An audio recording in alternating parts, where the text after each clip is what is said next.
Il existe au moins deux approches théoriques du projet d'émancipation collective. La première de ces approches consiste à mettre l'accent sur l'analyse des formes de domination et d'exploitation qui traversent nos sociétés. Dans cette perspective, les luttes émancipatrices sont conçues comme des luttes pour l'abolition des rapports sociaux qui nient l'égalité humaine. L'émancipation est donc conçue comme un mouvement de négation. L'émancipation, c'est la négation de l'égalité humaine. L'autre approche part du postulat de l'égalité entre les humains et explore la capacité de ces derniers à mettre cette égalité en action pour façonner la société. Dans cette deuxième perspective, l'émancipation est affirmation. Elle est la tentative renouvelée de mise en pratique de ce que Jacques Rancière appelle l'égalité de n'importe qui avec n'importe qui. Elle est tentative de construire une société démocratique dans laquelle tous les individus peuvent participer de manière effective à la direction des affaires communes et dans laquelle ils sont incités à le faire. Ce projet d'émancipation peut être qualifié de révolutionnaire puisqu'il implique un changement radical d'un certain nombre d'institutions fondamentales de nos sociétés capitalistes actuelles. De la même manière que la Révolution française a représenté le passage des institutions de la monarchie absolue et de la société d'Ancien Régime à celle du régime représentatif et de la société bourgeoise. Bien que visant un changement radical dans les institutions sociales, les luttes émancipatrices n'ont pas besoin d'établir un plan détaillé de la société égalitaire qu'elles proposent dans l'absolu. D'abord, aucune théorie sociale n'est suffisamment puissante pour tracer le plan complet d'une société et de ses institutions. En effet, toute nouvelle institution créera forcément des nouvelles significations et des nouvelles pratiques qui ne sont pas envisageables à l'avance.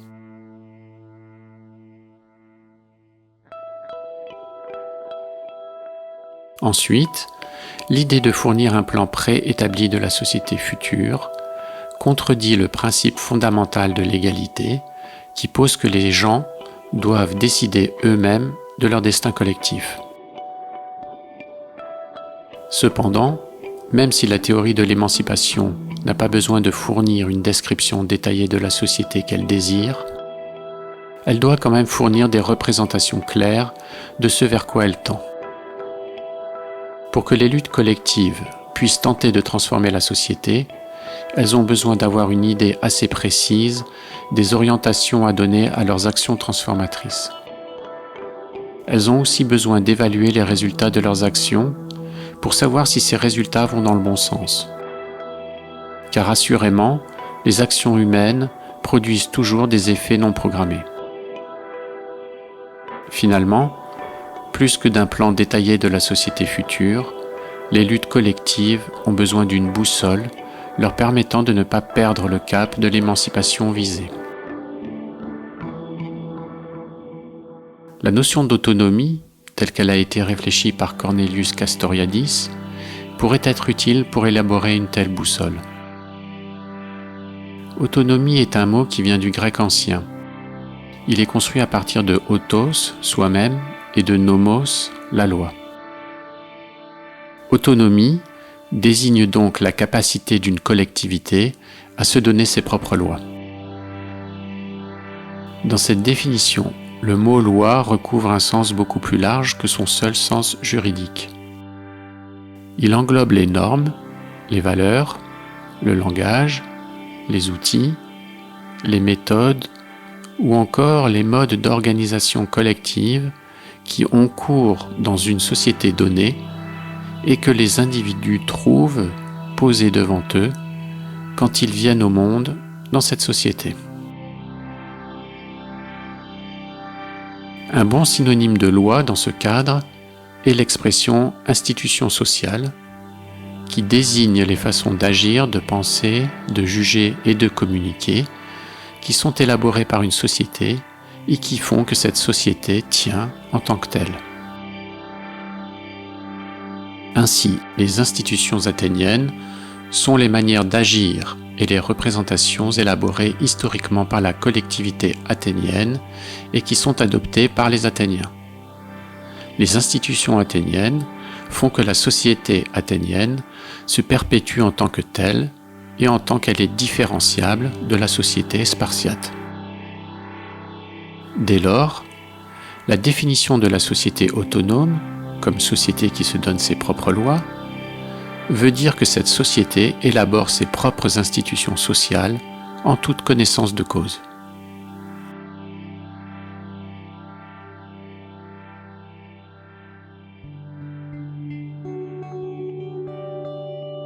Ceci implique que tous les membres de la collectivité participent égalitairement à cette élaboration.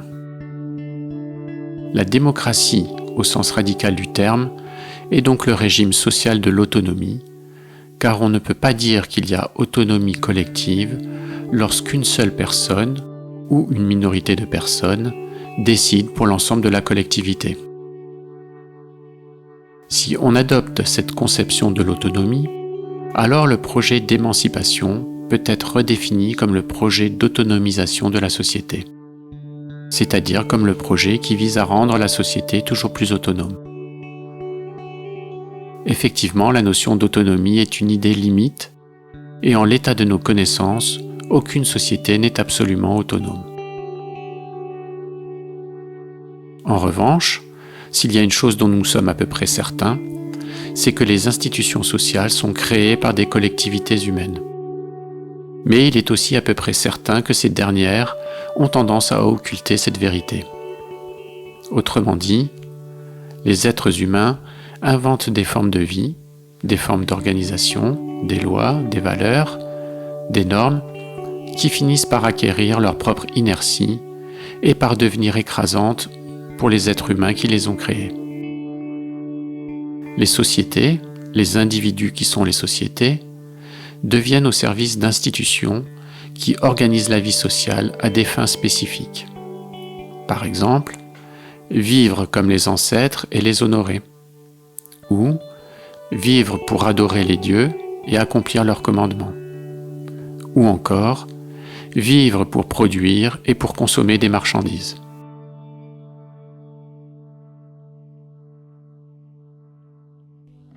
Cet état d'auto-occultation est souvent renforcé par la croyance en une source extrasociale des institutions. Celles-ci sont alors envisagées comme si elles avaient été données par les dieux ou par Dieu, par les ancêtres, par le marché ou par le progrès, compris comme synonyme de la croissance économique. Cette croyance en une source extrasociale des institutions caractérise la situation d'hétéronomie.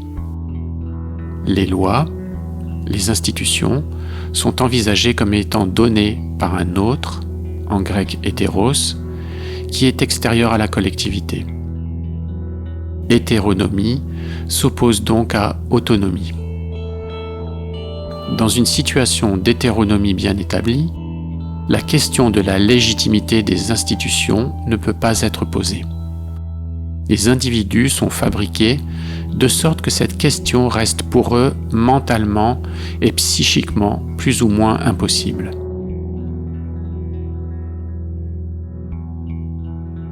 Un jour, Madame Angela Merkel, ancienne chancelière fédérale d'Allemagne, a déclaré que la démocratie se devait d'être conforme au marché et non l'inverse. Elle a ainsi posé un éclairage sur l'une des formes prises par l'hétéronomie dans les sociétés capitalistes actuelles. Les institutions des marchés capitalistes, car tous les marchés ne sont pas capitalistes, ne sont pas discutables. Elles n'entrent pas dans le champ de la délibération collective. Ce disant, Madame Merkel a également orienté la lumière sur une autre réalité. Il s'agit de l'existence dans les sociétés d'institutions qui sont chargées d'une fonction essentielle: rétablir l'ordre et assurer la survie des institutions hétéronomes contre tout ce qui les met en danger. En effet, la société instituée ne parvient jamais à former les individus de sorte qu'ils reproduisent éternellement les institutions qui les ont produits. Nous savons qu'il n'en est rien, sinon il n'y aurait pas d'histoire. Il y a donc toujours un pouvoir explicite qui, en amont de la violence physique, est détenteur de la parole légitime. Les instances de ce pouvoir explicite sont chargées de rappeler, comme Madame Thatcher en son temps, qu'il n'y a pas d'alternative. There is no alternative. Ou Tina. Ces institutions peuvent être objectivées par des premières ministres ou des chancelières, des conseils des anciens de la tribu, des prêtres ou des appareils bureaucratiques.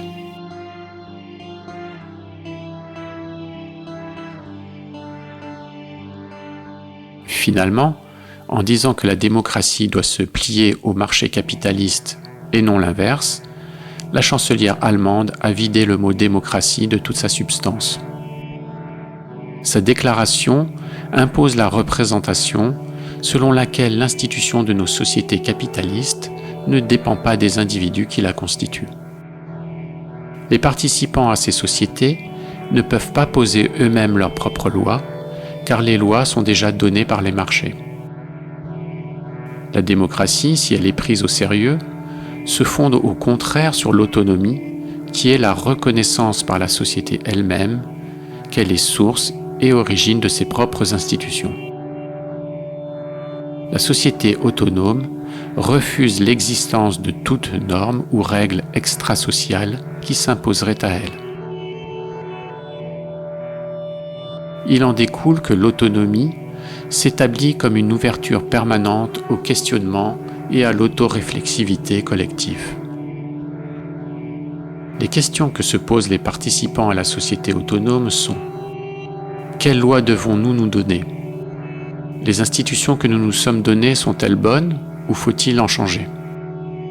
À la différence des individus qui forment des collectivités hétéronomes, les individus de la société autonome savent que les institutions dans et par lesquelles ils vivent sont leur œuvre.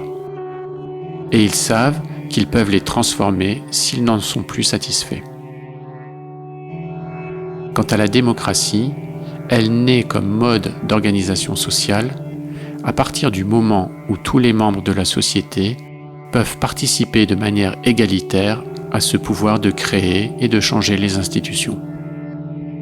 Le régime social de la démocratie incarne l'autonomie comme autogouvernement, autolégislation et autojuridiction.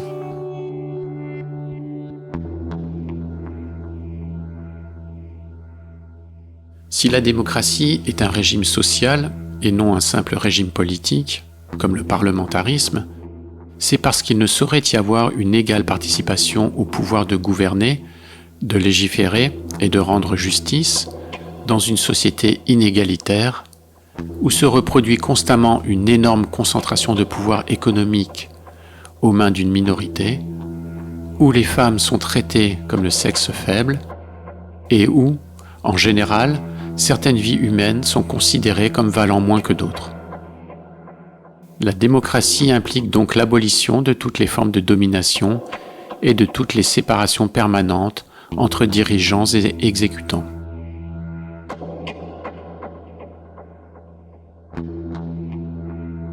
Un principe fondamental de l'autonomie est pas d'exécution de décision sans participation à la prise des décisions. Dans la sphère des activités économiques, ce principe implique l'abolition du droit de propriété privée des grands moyens de production. Si la propriété est privée ou privative, c'est parce qu'il appartient à son essence d'écarter les non-propriétaires du droit à la jouissance de la chose. Le latin privare, dont découle privé, signifie écarter, ôter, dépouiller, priver d'eux. Dans la conception du droit romain, les notions de dominium et de proprietas sont synonymes. Le propriétaire a un pouvoir de maître sur la chose et le droit de propriété est considéré comme une souveraineté sur cette chose.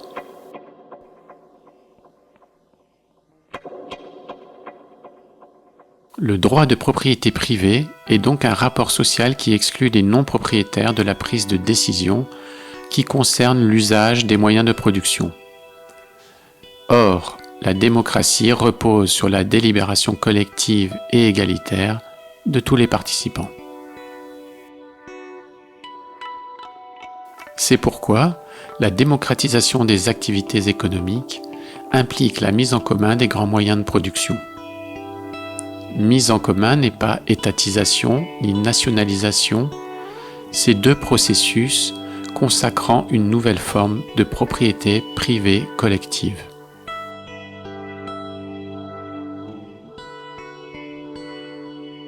Car où se situe le pouvoir de décision sur les moyens de production qui sont nationalisés ou étatisés?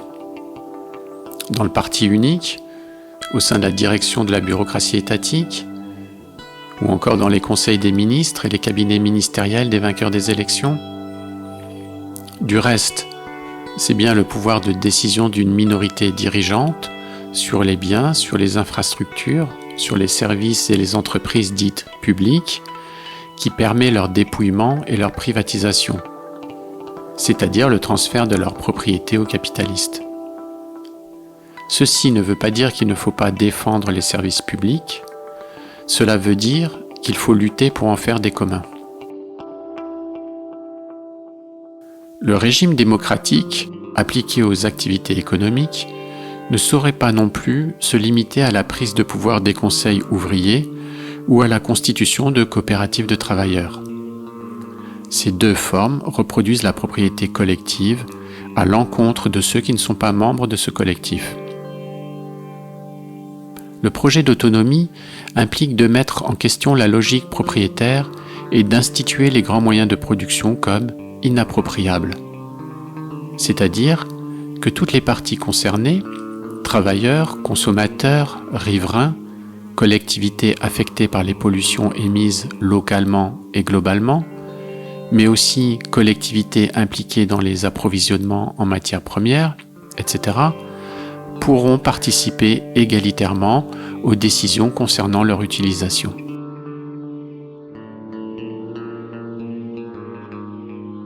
La lutte contre l'hétéronomie et contre l'asservissement à des groupes dominants est une guerre historique qui, si on se limite à l'histoire récente des sociétés européennes, commence avec le démos grec, connaît des éclipses et se ranime dans les cités du nord de l'Italie au XIIe siècle, dans les sections parisiennes de la Révolution française, chez les ouvriers anglais des premières unions, chez les communards, etc.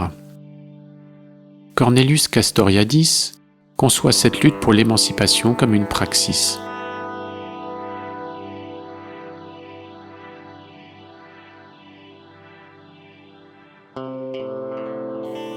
La praxis désigne dans son œuvre l'activité qui vise la société autonome comme fin, tout en utilisant la pratique de l'autonomie comme moyen pour atteindre cette fin.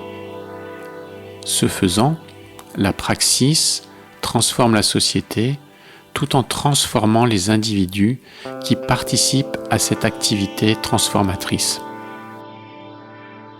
Ou, en le disant autrement, la praxis, c'est l'activité qui se donne comme projet la transformation de la société actuelle en société démocratique. Pour arriver à cette fin, les acteurs de la lutte s'organisent eux-mêmes de manière démocratique.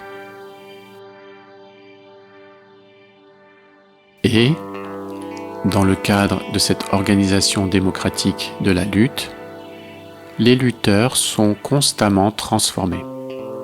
Ils font l'expérience concrète du fonctionnement démocratique et cette expérience les constitue comme des sujets prédisposés à l'activité démocratique. Sans cette subjectivation démocratique que permet la praxis, l'espoir d'instituer une société démocratique est vain. Finalement, la proposition de Castoriadis s'appuie sur trois hypothèses.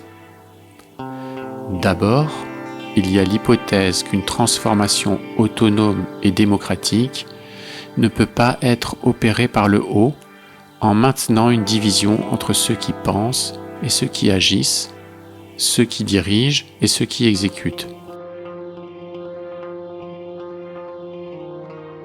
Cette transformation ne peut pas résulter de l'application d'un plan ou d'un savoir préalable qui serait déversé sur les concernés. Au contraire, elle ne peut résulter que d'une pratique d'investigation par les intéressés. Chaque individu devient acteur d'initiative et de recherche sans dépendre de maîtres à penser, dans le cadre plus large d'une autodétermination qui est collective. Il se transforme ainsi en sujet capable d'exercer une réflexivité démocratique.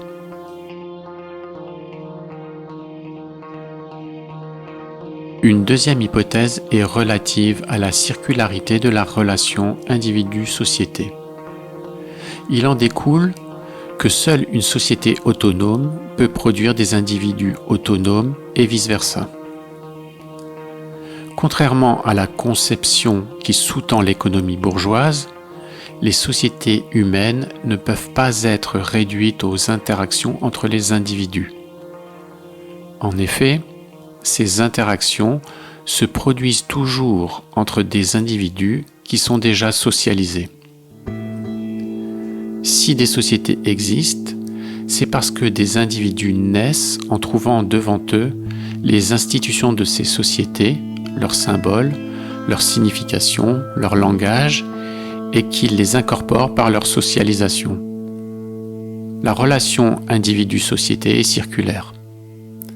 Une société telle qu'elle est instituée à un moment donné de son histoire produit des individus qui, tels qu'ils sont produits, reproduisent la société qui les a produits.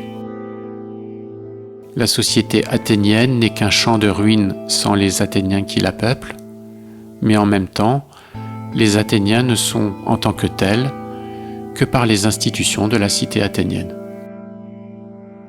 Ce constat permet d'abandonner une fois pour toutes le faux dilemme qui porte sur « faut-il d'abord changer la société pour changer les individus » ou « faut-il d'abord changer les individus pour changer la société ?»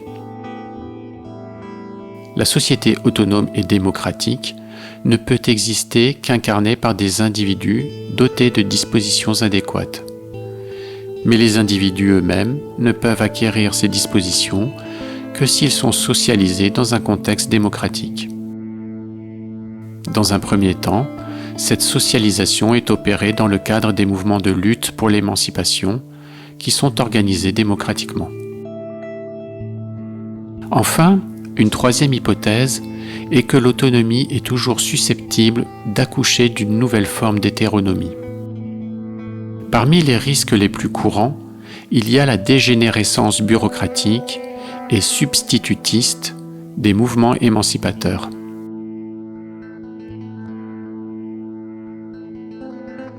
Le substitutisme est défini comme la substitution des organes démocratiques, les assemblées, les conseils, par un appareil bureaucratique séparé sur lequel le mouvement émancipateur perd progressivement tout contrôle.